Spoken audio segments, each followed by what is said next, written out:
Assalamualaikum warahmatullahi wabarakatuh dan selamat petang. Halo pemirsa, kita jumpa lagi dalam program Bicara Langsung. Kali ini ditemani oleh saya Dian Merdekawati. Pemirsa, kasus kekerasan berbasis gender tiap tahun kasusnya kian meningkat. Apalagi saat ini kita sama-sama sedang melihat begitu maraknya pemberitaan mengenai hal ini yang terjadi di Malang dan juga Jombang. Lalu kalau kita melihat fakta bahwa berdasarkan data dari Komnas Perempuan terjadi peningkatan signifikan mengenai kasus kekerasan berbasis gender atau KBG ini di tahun 2020 ada 226.062 kasus. Lalu di tahun 2021 ada 338.496 kasus. Terjadi peningkatan signifikan bahkan sampai 50%. Dan mungkin saja kasus ini akan bertambah pemirsa karena ini belum termasuk mereka yang belum melaporkan. Lalu bagaimana kita memberikan pemahaman kepada masyarakat bahwa hal ini adalah hal yang penting untuk kita perangi, bahwa kekerasan berbasis gender dan seksual merupakan hal yang serius dan harus diperangi bersama-sama melibatkan seluruh elemen masyarakat. Dengan itu kami pada malam hari ini mengangkat tema mengenai keterlibatan anak muda dalam pencegahan seksual dan gender berbasis violence atau SGBV, kekerasan berbasis gender dan seks. Itu yang menjadi tema kita pada malam hari ini, dan untuk membahasnya kami telah menghadirkan narasumber yang hadir di Studio 1 TVRI Sulawesi Tengah. Telah hadir bersama dengan kita ada Kak Maspa Labenu selaku Sekretaris Wilayah Koalisi Perempuan Indonesia atau KPI Sulawesi Tengah. Assalamualaikum, selamat malam Kak Maspa. Malam. Sehat Kak Maspa ya? Oh sehat. Ceria sekali Kak Maspa malam hari ini. Ya, terima kasih untuk kehadirannya bersama kami, dan juga ada Kak Santi Sabani selaku anggota Gen G Koalisi Perempuan Indonesia KPI. Selamat malam, assalamualaikum. Waalaikumsalam Kakak. Baik, Kak Santi juga dalam keadaan sehat ya? Ya. Alhamdulillah baik. Pemirsa, seperti apa yang saya paparkan tadi, kami akan membahas mengenai keterlibatan anak muda dalam pencegahan seksual dan gender based violence atau SGBV. Dan mengawali perbincangan kami, saya ingin ke Kak Maspa. Kak Maspa, kita tadi saya memaparkan mengenai beberapa hal yang saat ini terjadi begitu. Tapi sebenarnya kami ingin tahu apa sebenarnya kekerasan berbasis gender itu atau KGB, KBG maksud saya. Iya. Kalau kekerasan berbasis gender ini, ya kita pahami dulu apa sih itu gender sebenarnya, toh. Sebelum kita melihat seperti apa sih bentuk-bentuk kekerasan berbasis gender itu. Kalau kita melihat apa itu gender, itu adalah sebenarnya itu adalah pembagian peran antara laki-laki dan perempuan. Dilihat dari segi sifat, peran, fungsi yang dikonstruksikan secara sosial di masyarakat. Kalau kita berbicara tentang apa itu kekerasan berbasis gender, otomatis kita akan melihat fenomena terjadi saat ini. Kekerasan itu begitu marak yang terjadi, apalagi khusus Kota Palu itu sendiri ya. Di antaranya kekerasan fisik. Kalau kekerasan fisik ini sudah nampak sekali kita lihat bagaimana tingginya angka KDRT yang terjadi, pemerkosaan yang terjadi, itu adalah bagian-bagian daripada kekerasan gender itu sendiri. Terus kekerasan ekonomi, kekerasan seksual, kekerasan terhadap anak, kekerasan psikis. Yang jadi yang paling tidak nampak kelihatan itu adalah kekerasan psikis itu sendiri, karena batin dia itu mengalami hal goncangan yang memang orang tidak tahu karena tidak bisa terbaca dari hati. Misalnya menyinggung perasaannya, misalnya seorang bapak mengatakan misalnya seperti ini ya. Dulu kamu masih langsing yang, tapi sekarang sudah gembrot sekali. Ini juga persoalan sih sebenarnya, karena persoalannya itu ya ada apa sih dengan tubuhku sebenarnya. Bukan kamu mau nikah dengan saya itu bukan karena persoalan tubuhku toh. Itu sebenarnya kekerasan yang dia tidak pahami bahwa pernyataannya itu menyakiti hati seorang istri. Misalnya juga yang sering kita melihatnya itu adalah kenapa orang yang tubuhnya seksi, berpenampilan mini, seolah-olah dia wajar untuk diperkosa. Jadi kadang kita harus berhadapan dengan persoalan dilematis yang seperti itu. Apakah ada masalah dengan tubuh saya, yang seksi misalnya, yang berpenampilan seperti ini misalnya, yang mini misalnya, sebenarnya bukan soal penampilannya yang salah, tapi cara pandang laki-lakinya yang menganggap bahwa tubuh perempuan itu adalah objek seks. Ini yang harus dipahami bersama. Kenapa tinggi angka kekerasan berbasis gender di Indonesia, khususnya juga di Kota Palu, karena menganggap bahwa tubuh perempuan itu adalah ibarat objek seks yang bersumber, yang dianggap itu wajar untuk dilakukan kekerasan atau pelecehan seksual itu sendiri. Baik. Padahal itu sangat bertentangan dengan norma dan adat kita, bahwa tubuh saya ini adalah hak saya. Sama apakah tubuh saya itu, sama apakah tubuh saya itu adalah hak saya, karena tubuh saya itu adalah otonomi diri saya, dan tidak ada satupun orang yang berhak menekan tubuh saya, karena yang memiliki tubuh ini adalah saya. Mau godem, mau kurus, mau pendek, mau itu adalah hak saya. Artinya ada pandangan yang masih keliru atau belum tepat di masyarakat kita saat ini. Kita akan membahas itu sebentar, Kak Maspa. Namun Kak Maspa tadi seperti yang Kak Maspa bilang, bahwa kekerasan berbasis gender ini adalah sesuatu hal yang susah dibuktikan, karena kalau mengenai seperti dari verbal gitu susah dibuktikan. Nah, bagaimana kemudian mereka yang mengalami hal ini, kemudian mereka merasa hal ini tidak nyaman untuk saya, lalu mereka ingin melaporkan begitu. Bagaimana kemudian para korban ini mendapat jaminan atau laporan mereka ini bisa valid untuk bisa kemudian ditindaklanjuti? Karena ini hal yang tidak kelihatan begitu. Iya. Yang pertama sih penyadaran. Terkadang kalau ini kan berbeda-beda kategori kan. Kalau kategorinya ibu rumah tangga, biasanya persoalan yang mereka alami itu hanya tertutup di balik jeruji pintu kamar mereka, karena menganggap bahwa itu adalah aib keluarga. Kalau aib ini diceritakan kepada orang lain, dan ini mereka akan merasa malu. Oh, kok masalah persoalan rumah tangga diceritakan ke orang lain. Jadi kadang kita beranggapan kalau memang di dalam rumah tangga itu ada terjadi misalnya pelecehan seksual terhadap anak, apakah harus kita tutupi juga? Baik. Juga ada stigma bahwa hal ini adalah hal yang memalukan, dan biasanya korban justru menjadi pusat di mana bulan-bulanan masyarakat begitu. Bahkan korban selalu disalahkan. Ini juga persoalan kita. Kadang kita merasanya gimana ya, bahwa memberikan penyadaran itu bukan cuma pada korbannya, tetapi juga kepada pelakunya. Jadi pelibatan kedua-duanya. Karena apa? Karena kalau korban ini tidak diberikan penguatan untuk berani bersuara, ini akan menjadi ibaratnya tadi ibarat gunung es, hanya tertutup, tidak kelihatan di permukaan, dan mereka hanya menerima sekalipun mereka sudah dikata-kata yang kasar oleh pasangan mereka, mereka menerima apa adanya. Dan itu yang tidak akan persoalan kita bersama, karena memang kita harus akui bahwa banyaknya perempuan itu ketergantungan secara ekonomi dengan suami, sehingga ketika kekerasan itu terjadi di lingkungan internal keluarganya mereka tidak bisa berbuat apa-apa, apalagi memiliki anak, karena menganggap Kak Maspa, ini menjadi masalah yang turun-temurun dan sepertinya belum juga tuntas di negara kita. Namun kita akan membahas lebih lanjut nanti bersama dengan Kak Santi dan juga Kak Maspa. Namun pemirsa, kita harus mendengarkan jeda azan maghrib bagi Kota Palu dan sekitarnya. Kami segera kembali tetap dalam program Bicara Langsung.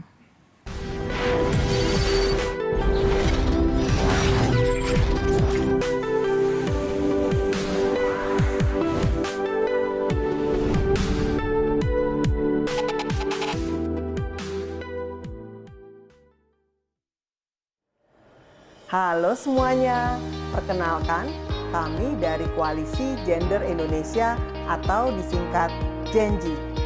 Eits, bukan janji-janji manis ya, apalagi janji kosong. Jadi sebenarnya apa sih Genji itu? Singkat cerita, program Genji bergerak bersama orang muda dan berbagai organisasi masyarakat sipil. Harapannya kami bisa menyentuh akar ketimpangan gender dengan mendorong bertambahnya dukungan publik, mendorong perubahan kebijakan, dan memperkuat organisasi masyarakat sipil. Program ini akan berlangsung dari tahun 2021 sampai dengan 2025. Bersama dengan orang muda usia 16-30 tahun, Koalisi Genji atau Koalisi Generasi Gender di Indonesia membuat berbagai macam kampanye untuk menguatkan kesadaran publik atas perlunya pencegahan dan penanganan kasus-kasus kekerasan berbasis gender dan seksual. Melalui pelatihan, workshop, dan temu aksi, Koalisi Genji melakukan penguatan-penguatan bagi kelompok-kelompok muda. Genji juga aktif melakukan advokasi perubahan kebijakan agar sistem yang lebih berpihak pada kesetaraan dan keadilan gender menjadi nyata. Program Genji percaya dengan memperkuat kelompok-kelompok masyarakat sipil, maka cita-cita perubahan lebih mungkin terjadi.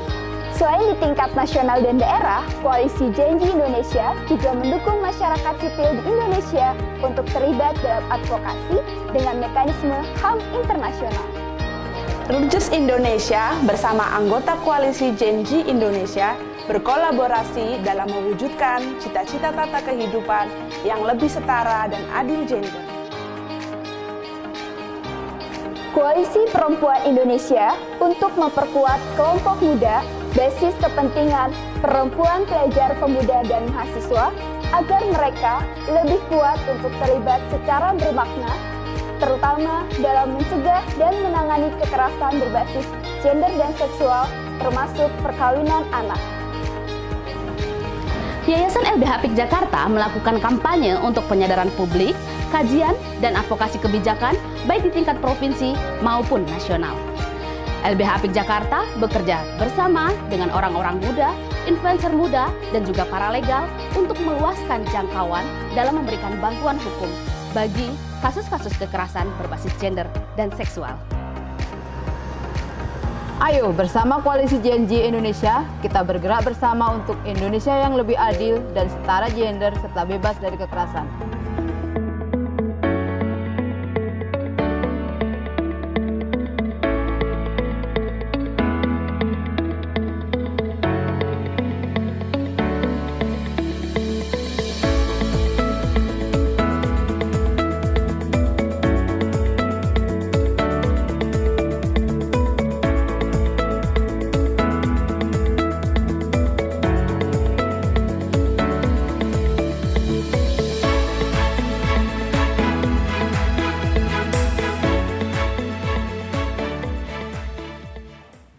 Ya pemirsa, itu tadi video yang Anda simak mengenai mengenai kolaborasi antara KPI dan LBH APIK mengenai program Genji yang juga akan kita bahas pada malam hari ini. Dan kami juga mengucapkan selamat menunaikan ibadah sholat maghrib bagi Anda yang menjalankan. Dan dialog kami pada malam hari ini masih menghadirkan Kak Maspa Labenu, Sekretaris Wilayah Koalisi Perempuan Indonesia KPI Sulawesi Tengah, juga ada Kak Santi di sini, anggota Genji KPI. Dan kami menyambung lagi apa yang menjadi diskusi tadi ke Kak Maspa. Kak Maspa, tadi kalau saya di awal sudah memaparkan bahwa ada sejumlah data bahwa terjadi kenaikan angka kekerasan berbasis gender bahkan signifikan 50% begitu dari 2020 ke 2021. Sebenarnya apa yang terjadi di sini? Mengapa kenaikannya begitu tinggi, Kak Maspa? Kadang kita harus melihat angka yang tahun ini misalnya lebih akan meningkat lagi tahun depan atau dari tahun kemarin lebih meningkat lagi tahun ini. Karena memang kesadaran masyarakat kita belum melihat akarnya. Jadi kalau toh memang kita ibarat sebuah pohon yang kita pangkas itu cuma cabang-cabang pelakunya, tapi akar persoalan itu adalah cara berpikirnya orang, cara berpikir pelakunya yang salah. Karena pada dasarnya saya katakan tadi bukan persoalan penampilannya, bukan persoalan fisiknya, tapi persoalannya saat ini kenapa kekerasan berbasis gender itu terjadi karena persoalan budaya patriarki kita, yang menjadi dasar pemikiran pertama dan bentuk ketidakadilan gender yang menyebabkan hal itu terjadi. Jadi kalau mau memerangi itu otomatis harus dicabut dari akarnya dulu. Berikan penyadaran, berikan penguatan. Bagaimana cara dia melaporkan, bagaimana dia bisa melakukan penyadaran buat dirinya sendiri. Karena otomatis kekerasan ini yang harus kita pahami bersama dulu adalah bagaimana saya tidak akan melakukan tindakan kekerasan kepada orang lain, dan bagaimana keluarga saya juga tidak akan melakukan kekerasan terhadap orang lain, dan bagaimana masyarakat juga kita tidak akan melakukan kekerasan terhadap masyarakat yang lain, dan bagaimana regulasi kita mendukung hal itu. Dalam hal ini adalah pemerintah kita, legislatif kita mendukung undang-undang itu, mendorong undang-undang itu, dan mengimplementasikan undang-undang anti kekerasan itu terhadap masyarakat, terhadap keluarga, terhadap diri sendiri supaya tidak akan terjadi. Kak Maspa, artinya berarti penyelesaian saat ini yang dilakukan belum sampai ke akarnya. Kak Maspa mau bilang seperti itu. Jadi kalau mau, memang kita harus bersama-sama. untuk mulai dari diri sendiri, keluarga, masyarakat, dan pemerintah. Baik, saya akan ke Kak Santi. Kak Santi, seperti tadi juga yang sudah dipaparkan oleh Kak Maspa, perempuan dan juga biasanya anak begitu, umumnya menjadi objek dari kekerasan berbasis gender ini. Mengapa seperti itu? Ya, seperti yang Kak Maspa katakan tadi, budaya kita masih menganut budaya patriarki, di mana perempuan dan anak itu, perempuan khususnya itu, masih menjadi objek yang lemah, dipandang lemah, seperti itu. Dan kemudian dalam kekeluargaan ya, kalau dalam keluarga perempuan itu harusnya kayak di rumah aja begitu, laki-laki yang harus di luar seperti itu. Masih ada pemikiran perempuan itu urusannya dapur dan sumur saja ya. Padahal sekarang aja pemimpin sudah ada yang menjadi perempuan sudah menjadi pemimpin sekarang. Artinya Kak Santi melihat apa saja faktor-faktor selain tadi memang kita masih punya budaya patriarki, faktor yang mempengaruhi hal ini masih belum selesai, masih menjadi masalah yang turun-temurun terjadi sampai sekarang. Kurang pemahaman kali ya, pemahaman. Kemudian sosialisasi tentang kekerasan berbasis gender di lingkup keluarga ataupun di desa, di masyarakat setempat mungkin belum. Apakah masyarakat melihat bahwa hal mengenai kekerasan berbasis gender ini bukan hal yang belum sebegitu penting begitu? Menurut Kak Santi bagaimana? Ya, itu juga sebenarnya dari adat istiadat ya Kak, juga masuk dari adat istiadat.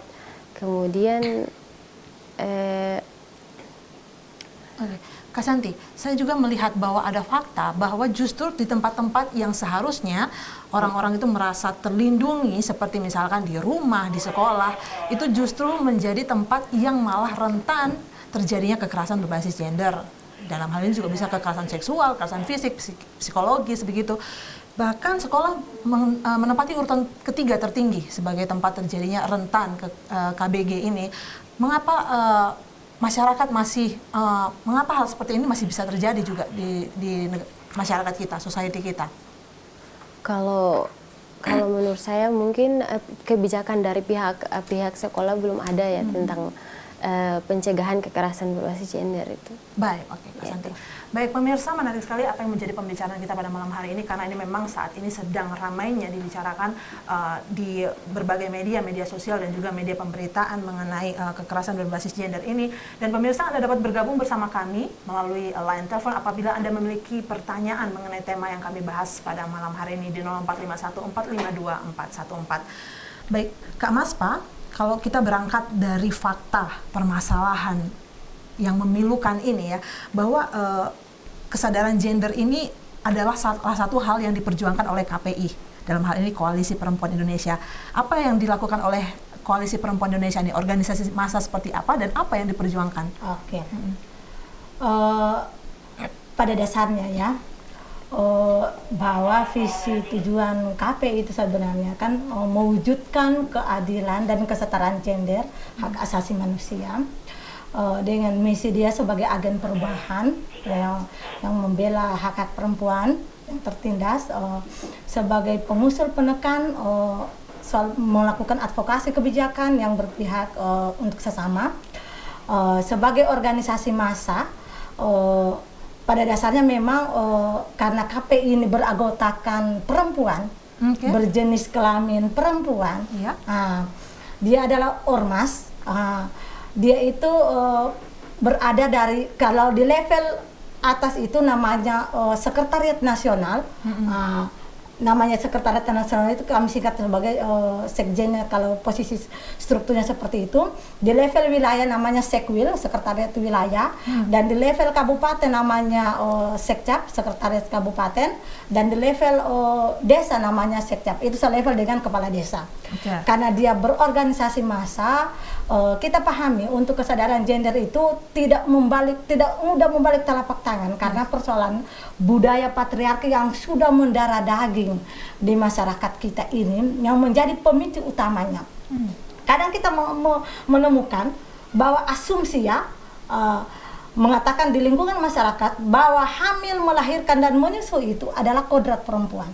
Tetapi dalam hal ini kami sebagai organisasi KPI mengatakan bahwa hamil, melahirkan, dan menyusui itu bukan kodrat perempuan. Yang menjadi kodrat perempuan bahwa dia memiliki rahim yang berfungsi untuk hamil, memiliki vagina yang berfungsi untuk melahirkan, dan memiliki kelenjar susu yang berfungsi untuk menyusui. Tetapi perlu kita ingat, tidak semua perempuan mau melakukan fungsi organ tersebut.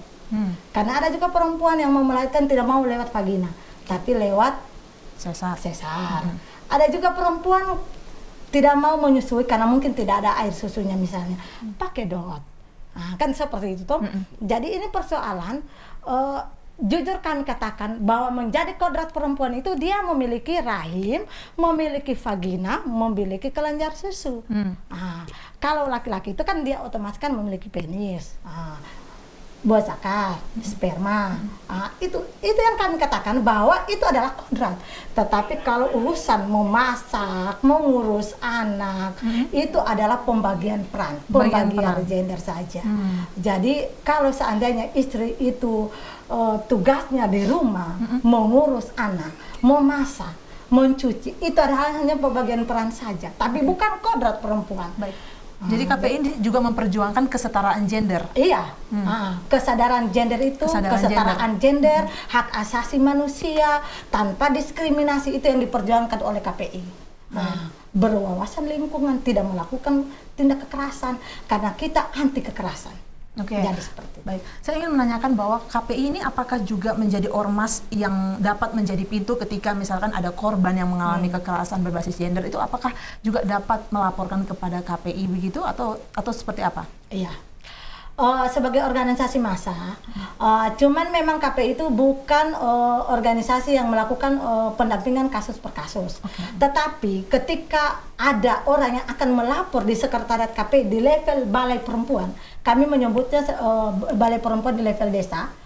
Jadi ketika ada yang melapor di level desa misalnya, atau di sekretariat wilayah misalnya, itu kami akan tampung dan kami akan berkolaborasi, berjaringan dengan teman-teman pengada layanan yang ada di Sulawesi Tengah. Misalnya ada LBH Apik, ada Libu Perempuan, ada KPKPST, ada DP3A juga yang PPA, unit PPA-nya. Itu kasus-kasus itu akan kami berikan kepada mereka bahwa ini loh kasusnya ini bisa ditangani seperti ini karena mereka adalah lembaga pengada layanan yang ada di Sulawesi Tengah. Baik. Kak Maspa, saya juga melihat bahwa banyak hal yang sudah dilakukan oleh KPI, berbagai upaya yang dilakukan, salah satunya juga adanya pembangunan dan pemberdayaan perempuan. Ini menarik. Artinya KPI ini memberikan konsentrasi juga, memberikan concern kepada perempuan agar perempuan itu tidak hanya begitu-begitu saja, tapi harus diberdayakan. Seperti apa bentuk hal yang sudah dilakukan dengan upaya ini yang selama ini telah dikerjakan? Ya, KPI itu pada dasarnya adalah berbasis kelompok kepentingan. Kalau Santi saat ini duduk di sini, dia sebagai kelompok kepentingan pemuda, pelajar, dan mahasiswa. Karena usia beliau adalah masih usia yang masih di bawah 30 tahun ke bawah atau generasi G tadi. Jadi di KPI juga itu ada kelompok kepentingan perempuan petani. Ada kelompok kepentingan perempuan nelayan, ada kelompok kepentingan ibu rumah tangga, ada kelompok kepentingan perempuan informan, ada 18 kelompok kepentingan yang ada di KPI. Jadi terkait dengan pemberdayaan misalnya dan pembangunan, karena kita pahami bahwa mengisi pembangunan ini bukan cuma tugasnya bapak-bapak atau berjenis kelamin laki-laki, tetapi kalau secara sosiologis, kalau negara yang paling terkecil itu ada di level keluarga. Kan seperti itu. Benar. Jadi peran perempuan itu harus penting diperhitungkan. Kalau perempuan tidak mandiri secara ekonomi, maka dia akan ketergantungan ekonomi dengan suaminya. Ketika suami juga tidak mandiri secara ekonomi, akan ketergantungan juga dengan mertua-mertua. Tetapi ketika mertua juga tidak mandiri secara ekonomi, maka inilah potret kemiskinan yang ada di negara kita. Karena tidak kemandirian ekonomi tadi. Soal KPI, kenapa dia berbicara tentang pemberdayaan? Karena kami pahami, jika pembangunan ini tidak diisi dan tidak dilibatkan oleh perempuan, maka mandeklah pembangunan yang ada di Indonesia. Karena apa? Menyia-nyiakan suara perempuan yang ada di negara kita. Suara perempuan ini suara produktif loh. Kalau dia tidak diberdayakan, bagaimana negara kita bisa produktif? kan seperti itu. Produktif seperti apa contohnya? Ya, misalnya mengisi pembangunan ya, perempuan ini kalau tidak diberdayakan secara ekonomi itu persoalan. Karena dia memiliki keahlian, memiliki bidang skill yang berbeda-beda. Produktifnya mengisi kemerdekaan ini dengan cara melakukan pemberdayaan yang bermakna. Seperti itu. Artinya banyak kontribusi yang bisa dilakukan oleh perempuan begitu. Iya. Baik, Kak Maspa, apa tadi saya belum mendapatkan kegiatan yang sudah pernah dilakukan mengenai pemberdayaan yang pernah dilakukan? Pemberdayaan perempuan ya? Yang sudah pernah dilakukan selama ini. Kemarin pada saat COVID ya, ibu-ibu kami berikan penguatan ekonominya. Bagaimana ibu-ibu menanam tanaman yang mendekatkan mendekatkan pasar dengan rumah, mendekatkan pasar dengan dapur. Jadi memanfaatkan pekarangan rumah untuk ditanami misalnya jagung, misalnya kangkung, misalnya cabai, misalnya tomat, bawang, supaya mereka bisa terberdayakan juga. Itu salah satu bentuk pemberdayaan ekonomi. Begitu juga perempuan kelompok kepentingan informal. Jadi perempuan kelompok kepentingan informal itu juga kita berdayakan.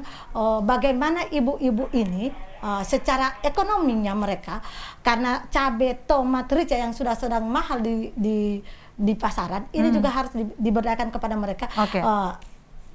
Baik, itu tadi bentuk pemberdayaan yang sudah dilakukan oleh KPI Sulawesi Tengah. Baik, kita akan ke Mbak Santi. Mbak Santi, selain apa yang tadi dilakukan, upaya-upaya yang dilakukan oleh KPI, lalu saya juga membaca bahwa ada program Gen G yang tadi juga sudah ditayangkan videonya begitu. Gen G ya, Gen G. Oke, Gen G ini program seperti apa, Mbak Santi? Gen G ini merupakan program yang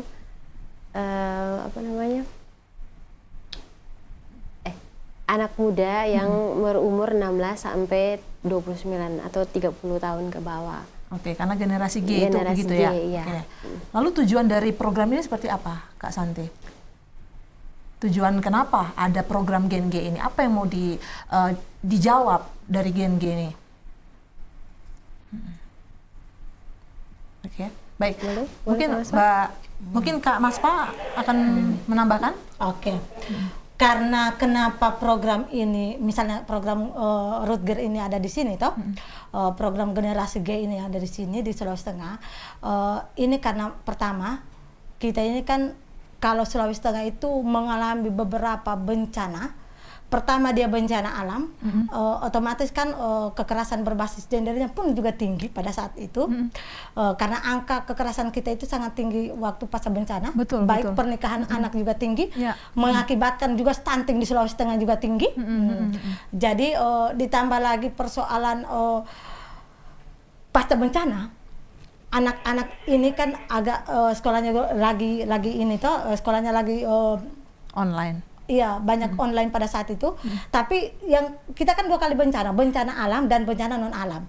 Non alamnya itu yang seperti pasca bencana kita kemarin, tsunami, likuifaksi dan gempa bumi itu. Tetapi non alamnya kita adalah persoalan COVID. Nah, jadi kalau tujuan programnya kita ini bagaimana memerangi bersama sebenarnya kekerasan berbasis gender yang berdampak pada generasi G ini, generasi muda ini, karena mereka ini sebenarnya adalah generasi yang harus kita picu bersama, kebangkan bersama, karena mengisi kemerdekaan ini karena pundak pembangunan kita ini saat ini adalah berada pada generasi G ini.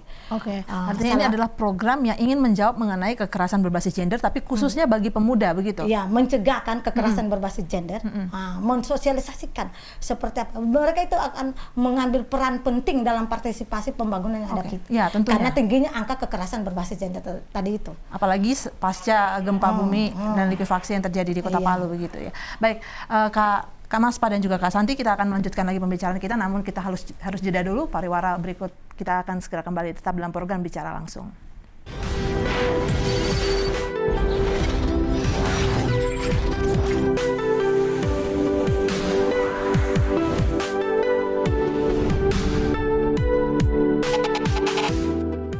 Pemirsa, Anda kembali bersama kami dalam program Bicara Langsung. Kami juga kembali mengajak Anda untuk bergabung bersama kami melalui telepon interaktif untuk Anda dapat menyampaikan pertanyaan Anda ataupun juga saran hal-hal yang Anda pikir dapat Anda sampaikan mengenai tema pada malam hari ini di 0451452414. Kami masih membahas mengenai keterlibatan anak muda dalam pencegahan seksual gender based violence atau SGBV.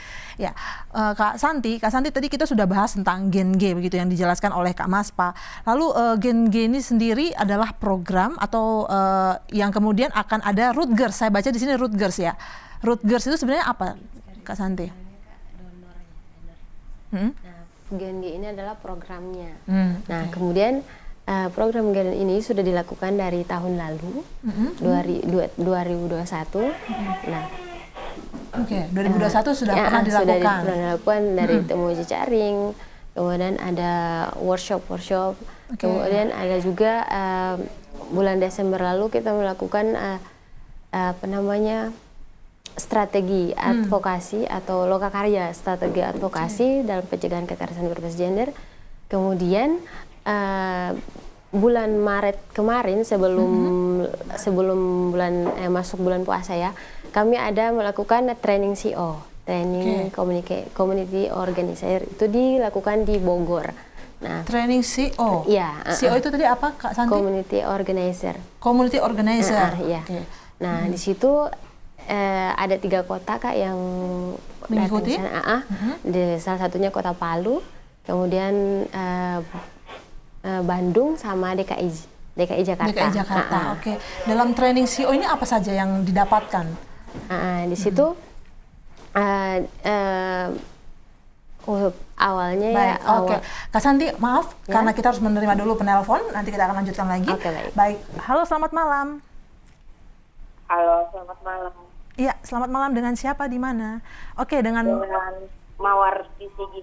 Baik, dengan Ibu Mawar di Sigi. Silakan Ibu Mawar. Iya, tadi itu katanya Mbaknya ini perempuan kan menjadi salah satu untuk pelecehan seksual itu dikarenakan pakaian atau busana. Nah, bagaimana dengan kita ini yang berjilbab? Bukan sebenarnya masalah pakaian ini, karena kita juga pun yang berjilbab ini, saya minta maaf ini ya, saya juga berjilbab, banyak juga keluarga saya yang berjilbab. Cuman kalau namanya pelecehan secara bukan check up ini ya, tapi dari pandangan dan lain sebagainya, itu memang berarti manusianya yang sepertinya perlu otaknya itu di brainwash begitu. Apakah ada memang dari pihak KPI ini sendiri ya bisa mengadakan sosialisasi begitu, dan untuk masyarakat utamanya sebenarnya bukan cuma kaum perempuan, ini pria-pria juga, apalagi anak-anak sekolah kan kadang kita tahu di wilayah pendidikan juga terkadang untuk pelecehan verbal dan lain sebagainya itu saat ini tuh marak terjadi. Maksudnya bagaimana ini caranya kita juga sebagai masyarakat awam ini untuk mencegah hal-hal itu atau membicarakannya kepada anak-anak kita supaya maksudnya dan tidak terjadi hal-hal yang tidak diinginkan. Begitu saja barangkali, karena yang kita jaga ini sebenarnya psikis. Ya. Karena kan kalau sudah ada tak kena begitu, takutnya nanti kita jadi psikologinya kita itu jadi merasa terbebani begitu dan merasa tidak percaya diri begitu. Ya, tentu berdampak ke psikologi. Baik, terima kasih Ibu Mawar di Sigi. Terima kasih. Baik, Ibu Mawar di Sigi sudah bergabung bersama kita pada malam hari ini. Mungkin saya akan ke Kak Maspa untuk menjawab pertanyaan ini. Apakah KPI bisa melakukan sosialisasi tentang cara pikir masyarakat ini yang katanya Ibu Mawar tadi perlu di brainwash begitu? Karena kalau kita lihat memang faktanya justru perempuan juga yang berjilbab masih menjadi korban dari kekerasan berbasis gender ini. Iya, betul sekali. Sebenarnya kan saya sudah sampaikan di saat tadi bahwa bukan cuman persoalan penampilannya, bukan cuman persoalan dia tertutup atau tidaknya, bukan persoalan tapi memang karena otak dari itu adalah otak pelaku kekerasan seksual sebenarnya toh. Jadi kalau ini menjadi ancaman, saya pikir ini harus berkolaborasi bersama. Oke, ada kolaborasi yang dilakukan? Kolaborasi bersama dilakukan. Baik itu tokoh agama, tokoh adat, tokoh perempuan, tokoh pendidikan misalnya kan. Terus ini juga kalau di level desa, bagaimana kita bekerja sama dengan pemerintah desa misalnya, bagaimana kita bekerja sama dengan pemerintah kabupaten misalnya. Ini harus berkolaborasi karena ibarat memadamkan sebuah api. Itu tidak semudah membalik telapak tangan. Betul. Otomatis kita harus bekerja keras bersama, dimulai dari diri kita sendiri, lingkungan keluarga kita, masyarakat kita, dan pemerintah kita. Dan ini memang harus didukung oleh budget yang memadai, misalnya kan. Jadi seluruh stakeholder harus di... semua stakeholder juga. Pemerintah sebagai lembaga pengguna anggaran misalnya. Kalau di level desa adalah pemerintah desa sebagai pengguna anggaran misalnya. Kalau di level kabupaten juga seperti itu. Ini bagaimana dibahas bersama begitu dengan anggota dewan sebagai ini kan otomatis program untuk melakukan penyadaran itu. Jadi tidak bisa hanya satu organisasi, tetapi semua organisasi yang harus terlibat begitu, Kak Maspa. Baik. Tokoh agama, tokoh itu kiranya menjawab apa yang menjadi pertanyaan dari Ibu Mawar tadi di Sigi. Baik, saya akan kembali ke Kak Santi. Kak Santi, tadi kita membahas mengenai CO tadi ya, community organizer. Itu sudah Kak Santi sendiri menjadi peserta pada kegiatan tersebut. Iya. Oke, lalu apa yang manfaat yang kemudian didapatkan kemudian bisa diterapkan dalam hal mensosialisasikan kekerasan berbasis gender ini? Ya, dalam training CO kemarin kami diajarkan bagaimana pencegahan anak muda, dalam pelibatan anak muda dalam pencegahan berbasis gender. Kemudian diajar di ada satu hari kami diberikan waktu untuk turun lapangan, meninjau. Ada beberapa tempat itu Kak. Dan yang pertama itu ada tempat di hotel itu sendiri, kemudian taman, dan satunya ada di stasiun kalau nggak salah. Apa yang dilakukan itu? Nah, di situ kami melihat disuruh melihat sekeliling apakah tempat itu sudah inklusif. Ya. Nah, saya punya itu kami di situ melihat saya punya waktu itu pas dapat taman.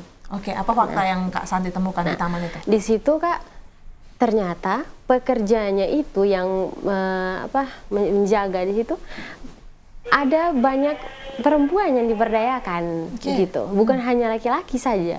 Nah, perempuan, tapi memang dalam pembagian jam kerja perempuan hanya sampai sore saja seperti itu. Nah, di tamannya itu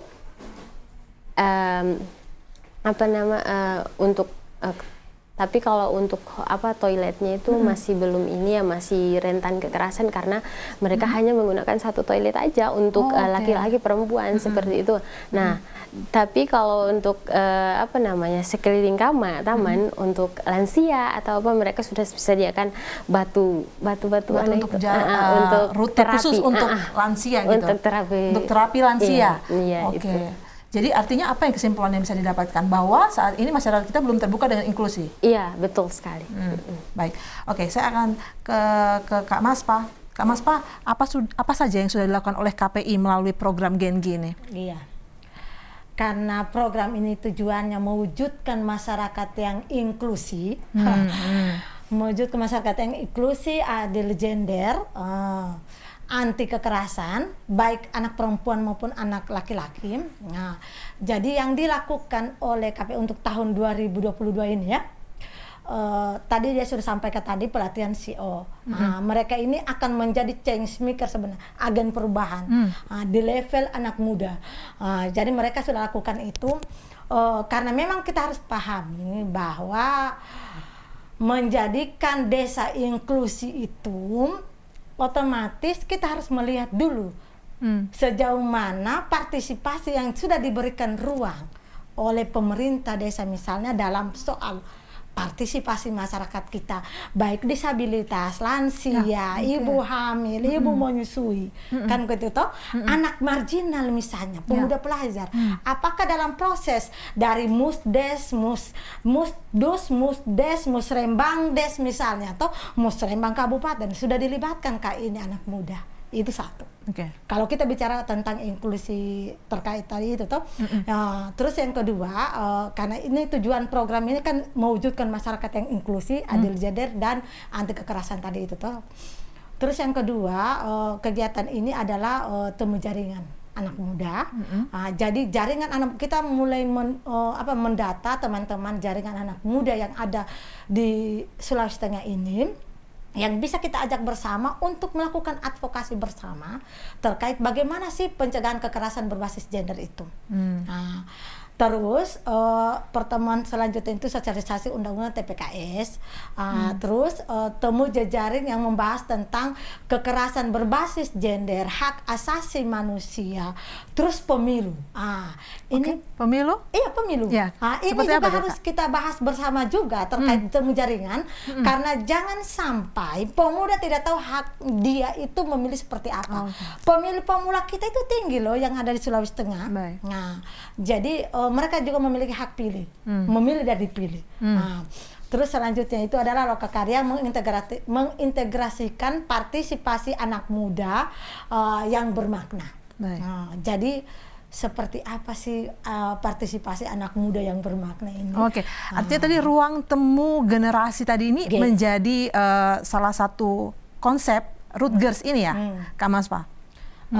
Tujuannya. Rutgers ini sendiri bagian dari tadi apa yang sudah dilakukan oleh KPI? Itu donornya, dia sudah sampaikan tadi.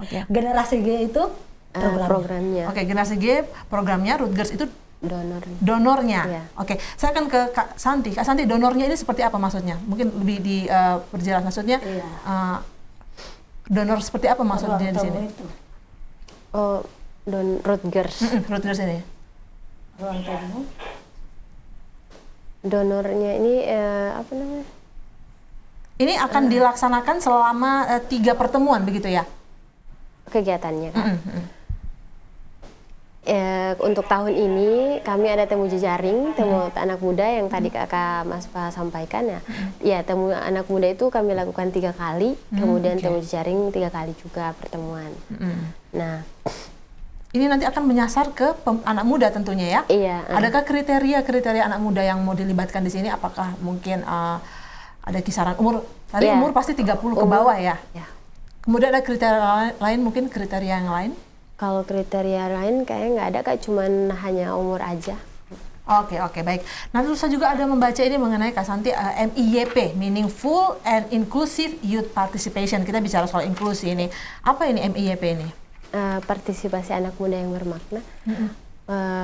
Kalau menurutku anak muda itu tidak hanya diikutsertakan dalam suatu kegiatan hanya untuk berpartisipasi saja, datang kegiatan, kemudian mengikuti pemaparan lalu pulang. Nah, tetapi anak muda itu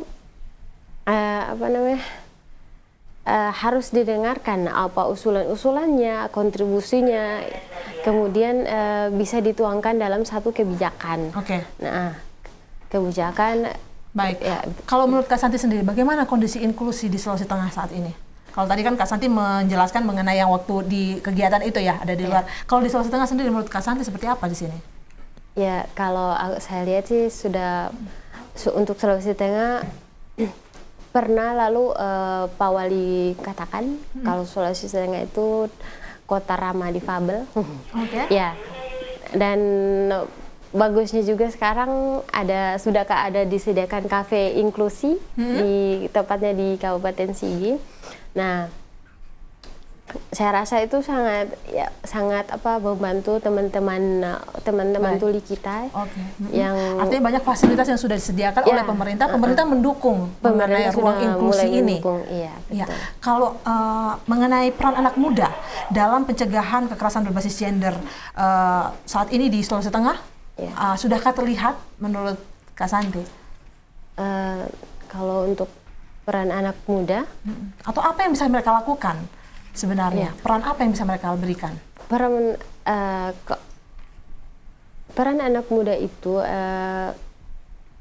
anak muda bisa pertama ya, dia harus memiliki menambah kapasitas atau pemahaman tentang kekerasan berbasis gender, kemudian ikut serta dalam upaya advokasi terkait dengan ini kekerasan berbasis gender.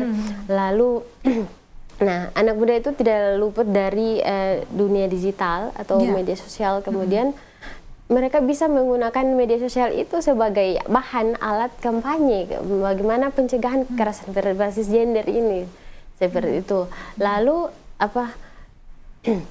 anak muda juga bisa mensosialisasikan kekerasan berbasis gender ini dalam lingkup dunia pekerjaannya ataupun di sekolah, tempat di kampus atau benar organisasinya. Baik, sebelum kita ke konklusi atau kesimpulan dari dialog kita pada malam hari ini, saya ingin menanyakan hal yang sama dulu ke Kak Maspa. Kak Maspa, peran apa yang bisa dilakukan oleh anak muda kita di Sulawesi Tengah ini? Oke, kalau bicara peran ini ya, anak muda ini kalau saya katakan tadi sebagai change maker, sebagai agen perubahan, ya.